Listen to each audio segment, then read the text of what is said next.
kalau mau tahu kita harus belajar dulu itu kan. Karena ada setiap perusahaan ditempatkan pada posisi tertentu atau.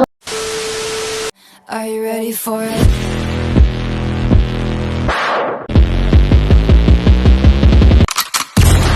Halo, selamat siang semuanya para pendengar podcast Mampu dan Berada.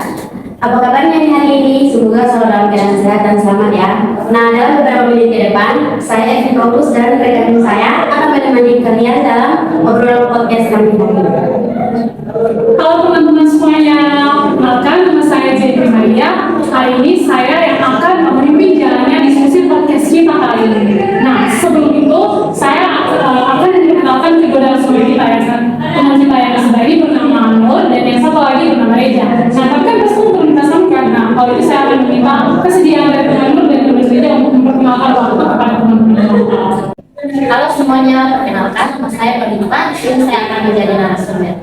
Halo semuanya, perkenalkan saya Rizka Uli. Di sini saya juga akan sebagai narasumber. Oke guys, jadi ini sedikit nih perkenalan singkat dari dua narasumber kita hari ini. Oke, baik di podcast hari ini kita akan membahas tentang rekrutmen, seleksi dan penempatan. Mungkin teman-teman itu masih sedikit awam lah dengan kata-kata ini atau istilah ini. Nah, di sini kita bersama dengan kedua narasumber ini kita akan membahas tentang apa saja itu rekrutmen, seleksi dan penempatan. Nah, seperti yang sudah teman-teman pelajari dalam mata kuliah psikologi industri dan organisasi tentang rekrutmen, seleksi dan penempatan, pastinya bukan hal yang baru lagi untuk kedua teman kita ini yang kedua narasumber kita tentang hal tersebut. Nah, sekarang saya ingin sedikit bertanya, langsung mengulang kembali atau kembali pada tersebut. Nah, menurut teman Nur dan teman Reza, menurut pendapat kalian itu apa sih rekrutmen itu sendiri? Mungkin dari teman Nur. Ya. Pengertian rekrutmen sendiri sudah banyak dijelaskan oleh para ahli-ahli. Di sini saya akan mengambil kesimpulannya saja mengenai pengertian rekrutmen. Nah, pengertian rekrutmen sendiri adalah sebuah proses untuk menghasilkan sejumlah karyawan yang berkualifikasi untuk perusahaan atau organisasi. Oke, mungkin ada tambahan dari teman Reza sendiri. Memang secara umum rekrutmen itu menghasilkan calon tenaga kerja, tapi bisa juga dipengaruhi melalui SDM atau itu seperti itu. Oke, jadi teman-teman semua yang sudah teman Nur dan teman jelaskan bahwa rekrutmen itu sendiri itu adalah proses mencari atau membuka lowongan kerja, tapi saya menerima gitu, karyawan yang ingin bekerja gitu. Nah, mungkin teman-teman juga pasti bisa banyak bertanya dalam biasanya kalau kayak kita mau masuk ke suatu perusahaan kan pasti ada hal-hal yang akan kita ikuti sebelumnya, kayak misalnya metode-metode dalam sistem rekrutmen itu sendiri. Nah, menurut sepengetahuan yang teman berdua nih gitu, metode-metode apa saja yang biasanya digunakan untuk proses rekrutmen itu sendiri? Mungkin dari teman Reza. Ya, yang kami ketahui rekrutmen itu terdiri dari dua metode, itu metode tertutup dan metode terbuka. Ya. Metode tertutup biasanya dilakukan ketika perusahaan membutuhkan karyawan dalam waktu cepat, jadi diberitahukan hanya kepada karyawan-karyawan atau orang tertentu saja agar pelamar bisa dengan cepat untuk mengisi kekosongan. Jika untuk pelamar terbuka tuh biasanya tuh seperti yang kita tahu, biasanya itu ada di media massa, di koran, di majalah, ikan-ikan seperti itulah. Posting-posting di Instagram, saya di pohon-pohon gitu. Oke. Kalau menurut teman-teman sendiri, metodenya seperti apa? Mungkin ada tambahan dari Saya akan memperjelas lagi metode tertutup sendiri. Metode tertutup biasa disebut dengan orang dalam ya.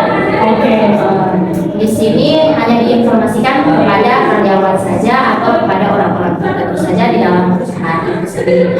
Sedangkan kalau metode terbuka itu diinformasikan secara halayak luas, bisa melalui media cetak, media elektronik ataupun media massa. Nah, agar informasi ini dapat tersebar luas kepada calon karyawan yang mungkin akan melamar kerja di perusahaan. Oke, seperti yang harus dijelaskan oleh kedua narasumber kita bahwa dalam proses rekrutmen itu sendiri ada yang namanya metode tertutup dan metode terbuka. Metode terbuka itu mungkin sudah bukan menjadi hal yang baru lagi ya buat teman-teman semua yang ingin mencari pekerjaan.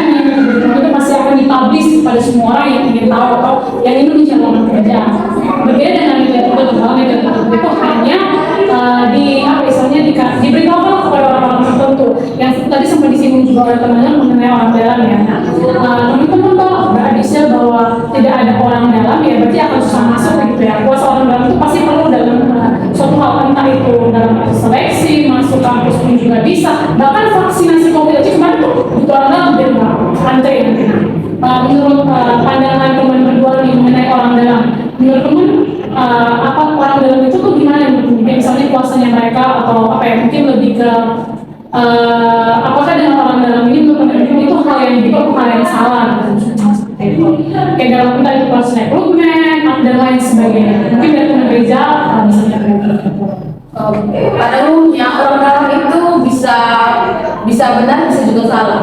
Jika benar, jika kita buru-buru seperti Kak bilang vaksin kan. Nah, seperti kalau kita buru-buru membutuhkan perlu seperti kita butuh orang dalam, nah ya kita pasti membutuhkan cepat. Tapi orang dalam itu di sini dimaksudkan untuk hal yang baik, bukan yang oke atau tidak.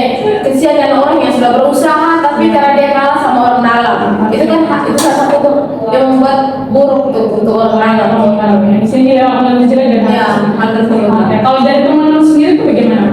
Menurut saya, kuasa orang dalam ini tidak salah, tetapi suatu calon karyawan itu harus memiliki kualifikasi yang baik supaya tidak menjadi beban untuk perusahaan. Oke, jadi teman-teman mungkin akan saya sedikit jelaskan ya sambungan dari teman-teman kita pribadi bahwa dalam metode tertentu itu kan diberitahukan kepada orang-orang tertentu saja ya pasti melewati yang orang dalam ini.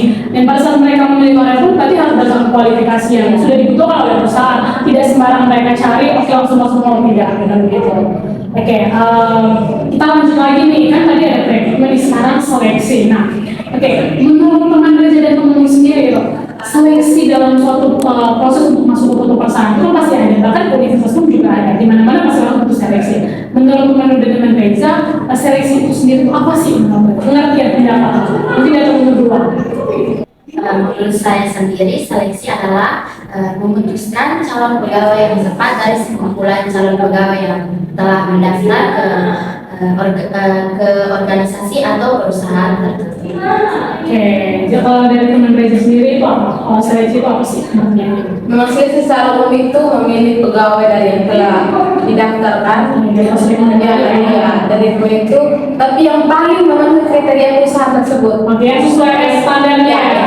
Maka di perusahaan pasti ada memiliki standarnya. Yang paling mendekati lah standar itu. Benar, itu akan jadi teman-teman yang sudah dilakukan bahwa dari setelah proses rekrutmen itu ada seleksi, tapi di antara dua itu tuh pasti mereka tuh nggak langsung siang semudah mereka terima langsung say no, pasti ada beberapa yang memenuhi syarat dan tidak seperti itu. Oke, yang sudah dijelaskan oleh teman kita berdua bahwa seleksi itu sendiri adalah cara di mana kita memilih karyawan yang sesuai kualifikasi yang betul-betul akan betul-betul terpilih dari seleksi itu nanti. Nah, pasti dalam seleksi itu ada proses-prosesnya atau langkah-langkah yang bisa dilakukan dalam suatu seleksi gitu. Nah, menurut berdua nih mungkin proses seleksi itu apa aja sih yang bisa dipakai orang untuk merekrut karyawan gitu? Oke, baik teman-teman, menurut saya ada beberapa tahap dalam mengikuti proses seleksi ya. Yang pertama itu calon karyawan harus membuat surat lamaran. Di sini surat lamaran diberikan kepada perusahaan agar dapat mengetahui kualifikasi dari calon karyawan tersebut. Selanjutnya akan dilakukan tes seleksi karyawan. Setelah tes seleksi karyawan akan memasuki tes interview. Di sini tes interview dilakukan oleh orang-orang yang ahli dalam bidangnya untuk mewawancarai calon karyawan tersebut. Setelah melakukan interview, dilakukan cek referensi. Oke, baik. Mungkin teman Reza bisa menambahkan? Ya, menurut saya ada tes kesehatan. Di sini tes kesehatan biasanya untuk mengetahui bagaimana kondisi dia, beban kerja yang bisa diberikan untuk dia, dan juga terus yang berikutnya interview supervisor. Ini biasanya dilakukan oleh atasan kepada pengamat. Dan juga yang berikutnya demo job. Demo job itu untuk memberitahukan pekerjaan apa saja yang boleh dilakukan oleh pengamat. Apa yang harus dilakukan di dalam pekerjaan. Oke, jadi teman-teman semua yang sudah dijelaskan oleh teman-teman kita tadi yang sudah kita bahwa proses itu tahapan itu banyak, bukan asal kamu daftar langsung kamu masuk mau tidak. Banyak sekali tahapan yang bahkan ada sesuatu juga tadi ada pengajuan surat lamaran dulu, terus tes seleksi, kemudian tadi ada interview, terus ada cek referensi, kemudian tadi teman Reza juga mengatakan bahwa ada demo job, itu adalah langkah-langkah yang dipakai untuk melakukan seleksi untuk masuk ke sebuah perusahaan. Jadi seperti yang saya bilang bahwa memang tidak langsung masuk ada dalam langkah yang dicapai lah gitu. Selain itu tuh mungkin dalam proses seleksi itu kan pasti ada namanya kayak kriteria atau teknik seleksi yang seperti yang mungkin teman-teman bisa jelaskan bahwa kriteria teknik seleksi yang biasa dipakai orang untuk merekrut karyawan itu banyak itu seperti apa yang paling sering atau mungkin sepengetahuan itu kan mungkin dari pekerjaannya Mungkin yang pertama itu pendidikan. Oke. Kan di mana-mana kalau mau melamar pasti diperlukan pendidikan ya. Kan ada setiap perusahaan memiliki standar pendidikan S1, S3, S2. Terus yang kedua tuh pengalaman kerja. Pengalaman kerja ini kan biasanya ada yang fresh graduate, ada juga yang sudah berapa tahun bekerja ya. Bisa gitu kan banyak minimal ada dalam kayak slow itu ada pernah bekerja jasa sebelumnya selama begini-gini gitu kan. Mungkin ada tambahan teman sendiri? Oke, di sini mungkin saya akan menambahkan sedikit dari kriteria yang harus dimiliki seorang calon karyawan. Yang pertama itu ada keahlian. Keahlian ini seperti soft skill maupun hard skill. Soft skill dilakukan dengan bekerja sama dalam tim atau memiliki jiwa kepemimpinan. Nah, sedangkan hard skill ini calon karyawan harus pintar dalam mengelola komputer. Oke, jadi yang sudah seperti yang dijelaskan berdua bahwa memang dalam melamar pekerjaan itu selain kemampuan yang kita punya sebelumnya, kita juga harus punya kemampuan lebih. Artinya di situ kita tuh dituntut lebih gitu ya untuk bekerja gitu, nggak harus kalian harus bisa semua gitu. Akhirnya kalau bisa tadi itu ya kerja aja gitu, itu yang paling penting dalam melamar pekerjaan itu yang dibutuhkan lah sebenarnya. Nah, mungkin setelah apa ya? Mungkin setelah mereka melakukan seleksi dan memilih orang-orang yang terpilih untuk masuk itu kan pasti ada namanya penempatan karena saya juga ingin bertanya lagi nih mengenai kepada teman dan teman Reza mengenai penempatan itu sendiri. Nah, menurut teman berdua penempatan itu sendiri pengertian pandangan lah teman-teman mengenai penempatan mungkin dari teman Reza dulu. Ya, seperti yang teman-teman tahu, penempatan pada umumnya itu menempatkan pegawai pada suatu pekerjaan yang sesuai dengan pengetahuan dan keterampilan. Itu ada sih. Oke, kalau dari teman sendiri bagaimana? Menurut saya penempatan adalah mengalokasikan para karyawan ditempatkan pada posisi tertentu atau posisi sesuai kriteria dari karyawan tersebut. Oke, baik. Nah, mungkin terlepas dari ini saya mau bertanya, kan kalau namanya kita bekerja itu artinya kita harus bisa semuanya lah kalau bisa ya, apapun kita harus bisa kerja karena kita dituntut untuk lebih bekerja lebih. Nah, mungkin pertanyaan saya kan tadi dijelaskan bahwa penempatan itu sesuai dengan basicnya mereka ya. Apakah menurut teman-teman sendiri, namanya kalau kita bekerja kan kita harus bisa keluar dari zona nyaman kita sendiri kan? Apakah memang bekerja itu harus sesuai dengan latar belakang kita atau bisa kita kerja yang lain, bidang lain misalnya gitu? Kalau menurut teman-teman sendiri seperti apa? Menurut saya kalau bisa sih untuk keluar dari zona nyaman, tapi kembali ke orang itu, apa orang itu mau keluar dari zona nyaman atau tidak. Tapi ada tertentu orang yang untuk keluar dari zona nyaman sangat sulit, sehingga menurut mereka zona nyaman adalah zona yang memang harus mereka mau keluar susah gitu. Nah, kalau dari teman sendiri bagaimana? Menurut saya sendiri ya, lebih baik seorang karyawan itu berani keluar dari zona nyamannya sehingga ketika keesokan harinya bertemu dengan permasalahan, dia sudah bisa memecahkan permasalahan tersebut. Oke, memang sebenarnya saya juga setuju dengan istilahnya perkataan dengan orang tersebut bahwa memang dalam bekerja itu kita harus bisa keluar dari zona nyaman kita. Apapun kita harus hadapi gitu. Namanya semua itu butuh proses. Jadi kita kalau mau tahu ya kita harus belajar juga gitu kan. Artinya kita memang betul-betul bekerja. Jadi misalnya gini, kalau misalnya dalam suatu perusahaan gitu kan, dia nggak buka lowongan sesuai dengan bisnisnya. Kalau mungkin kan kita nggak daftar ini. Pasti kita harus daftarnya apapun yang kita bisa ya kita lakukan aja gitu kan. Jadi harus bisa keluar. Karena memang kita kan dituntut untuk lebih gitu kan. Nah, pasti juga kan setelah mereka melakukan penempatan kan mungkin dari teman-teman sendiri pasti ada jenis-jenis penempatan itu sendiri. Nah, menurut pandangan teman berdua, jenis-jenis penempatan itu apa saja sih yang mungkin bisa menjelaskan kepada penonton gitu. Dan teman aja gitu. Oke, baik. Menurut saya jenis-jenis penempatan ini yang saya ketahui ada 3. Nah, yang pertama itu promosi. Pasti teman-teman sering mendengar yang namanya promosi. Promosi ini bisa kata lainnya yaitu naik jabatan. Nah, dilihat dari karyawan tersebut, kinerja karyawan tersebut baik, maka akan dinaik jabatan oleh atasannya. Iya. Yang kedua itu ada transfer. Transfer ini dipindahkan saja, seperti karyawan dari kota A dipindahkan ke kota B. Yang ketiga itu ada demosi, dengan kata lainnya itu penurunan jabatan. Dilihat dari kinerjanya yang semakin menurun sehingga menyebabkan karyawan tersebut diturunkan jabatan. Oke, mungkin saya bertanya sedikit mengenai mungkin teman-teman yang menonton ini mungkin agak awal sama kata demosi biasanya dengan jabatan. Nah, menurut teman sendiri aku pernah berdua lah ini ya. Memang kalau kita biasanya kan kalau kita kinerjanya kurang bagus sehingga dia mengalami dia demosi dengan jabatan. Menurut teman Nur dan teman dari sendiri, apakah hal tersebut yang kalau itu memang sesuatu yang baik lah dilakukan untuk perusahaan? Karena kan kita nggak tahu ya, mungkin dengan hal tersebut mungkin psikisnya terganggu atau mungkin dia lagi semakin malas seperti yang awalnya tadi kita malas lebih malas lagi. Mungkin dari teman kerja sendiri bagaimana? Menurut saya, ya dengan adanya demosi ini sangat bagus biar karyawan tersebut itu sehingga dia itu tahu kalau dia nilai itu menurun sehingga dia kayak punya semangat untuk meningkatkan lagi gitu. Nah, terus berarti demosi ini tuh perlu dilakukan gitu dalam suatu perusahaan karena istilahnya bukan untuk apa istilahnya ya, ini untuk memperingatkan ya karyawan sendiri supaya mereka tuh bekerjanya lebih baik lagi. Nah, kalau menurut sendiri bagaimana Pak? Menurut demosi sendiri? Menurut saya demosi itu juga penting ya dilakukan oleh perusahaan, sifatnya agar bersikap tegas supaya itu menjadi peringatan untuk karyawan yang bermalas-malasan. Memang itu perlu ya dilakukan karena menurut saya itu memperingatkan ya gitu. Nah, setelah kita membahas tentang bisnis penempatan, sekarang mungkin yang saya lakukan adalah hal yang mempengaruhi tempat itu sendiri. Nah, mungkin menurut teman berdua itu hal-hal apa saja sih yang mempengaruhi tempat itu sendiri? Mungkin dari menurut aku boleh ada.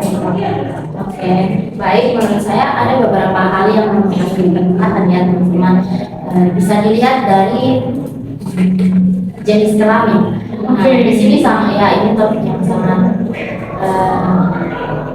biasa ya teman-teman. Di sini biasanya para atasnya itu gendernya itu laki-laki karena perempuan di atas ya lemah gitu kan ya.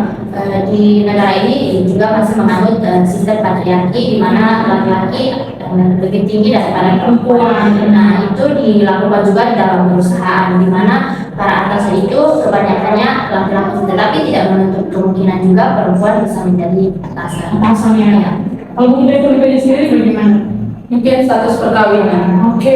Status perkawinan di sini kan supaya perusahaan bisa tahu kalau misalnya dia belum kawin, bisa ditempatkan ke kantor cabang. Biar dia berkontak. Artinya dalam itu bisa menambah pengalaman ya. Ini harusnya dibuat terus bisa harus turun ke tempat-tempat ini yang jauh sekali gitu. Oke, mungkin terlepas dari ketiga topik kita ini, mungkin saya akan bertanya mungkin ya. Kan sebagai orang psikolog juga nih. Setelah teman-teman lulus nanti misalnya lulus nanti dari psikologi terus melanjutkan pendidikannya dan melamar pekerjaan, pasti kan dalam perusahaan itu kan ada langkah-langkah yang sudah kita sebutkan tadi untuk menjelaskan tadi. Nah, menurut pendapat teman berdua nih, bagaimana tanggapan menurut tentang perusahaan yang betul dia tuh mengikuti kriteria hal-hal yang terdapat dalam prosesnya metode atau hal yang terdapat dalam proses seleksi, rekrutmen dan penempatan itu sendiri. Ini banyak teman-teman tentang perusahaan yang betul dia melakukan secara bersih tapi tanpa ada kayak istilahnya orang dalam lah ya. Mungkin dari teman diri sendiri dulu. Iya, menurut saya sih kalau perusahaan yang seperti itu ya pasti karyawan-karyawan yang mau melamar pasti banyak karena mereka percaya dengan perusahaan itu kan. Perusahaan itu terbuka gitu secara jujur gitu sih. Kalau teman sendiri, Menurut saya itu sangat bagus ya teman-teman agar tidak ada orang dalam dan mencari lebih banyak lagi calon karyawan yang berkualifikasi yang bisa apply ke perusahaan. oke, misalnya contohnya misalnya ini akan nanti saya suatu teman Reza teman bikin lamar satu perusahaan contohnya dan tiba-tiba ada dari anggota perusahaan sendiri yang menjanjikan teman kalau misalnya teman dengan jaminan akan lulus lah pasti akan masuk diterima lah dengan perusahaan dengan jaminan yang mungkin dibayar apa gitu. Tindakan dan tanggapan teman itu bagaimana menurut orang tersebut? Mungkin dari teman. Oke, tindakan yang mungkin saya akan ambil yaitu dengan mengatakan tidak, dengan mengatakan tegas bahwa saya tidak akan membayar kepada si penawar. Kalau dia bersikap agresif atau bersikap memaksa, maka saya akan melaporkan ke atas. Oke, baik, tindakan tegas. Kalau teman Peggy sendiri seperti apa tindakannya? Apa mungkin melaporkan ke polisi? Mungkin ya kan siapa tahu kan bisa jadi kan? Ya teman Peggy itu seperti apa? Ya pasti sudah pasti menolak. Oke, Karena pasti kalau kalian tidak menerima, kalian tidak bekerja, dia pasti akan bikin ini kamu itu lulus gara-gara saya.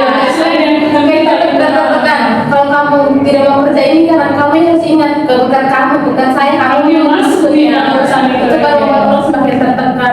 Sebenarnya harus pasti harus ditolak lah. Itu adalah langkah yang terbaik, tindakan yang harus cara menolak dengan tegas. Oke, sekali lagi terima kasih banyak untuk kedua narasumber kita pada siang hari ini. Sumpah jawabannya sangat bagus, luar biasa sekali. Kita apa tepuk tangan dulu dong untuk kedua teman kita ini. Terima kasih banyak karena sudah bersedia bersama saya dan juga teman Ervin dalam podcast kita hari ini. Jadi teman-teman, seperti yang sudah kita bahas bersama mengenai perekrutan, seleksi dan penempatan, bahwa setiap ketiga hal itu ada langkah-langkah yang harus dilalui bersama. Jadi langkah-langkah yang harus dilalui baik seleksi, perekrutan, seleksi maupun penempatan. Jadi memang sebagai seorang yang melamar kita harus mengikuti ketiga itu dengan baik, dan kita tidak boleh istilahnya merasa bahwa kan kita punya orang dalam, kita punya kuasa untuk masuk. Dan selalu kita ingat, saya ingatkan bahwa dalam podcast ini kita harus selalu menolak yang namanya orang dalam, teman-teman. Kalau memang dia misalnya seperti yang harus dilakukan bahwa dengan cara metode yang tertutup memang karena memang misalnya secara kepepet, oke lah nggak apa-apa. Tapi untuk hal yang misalnya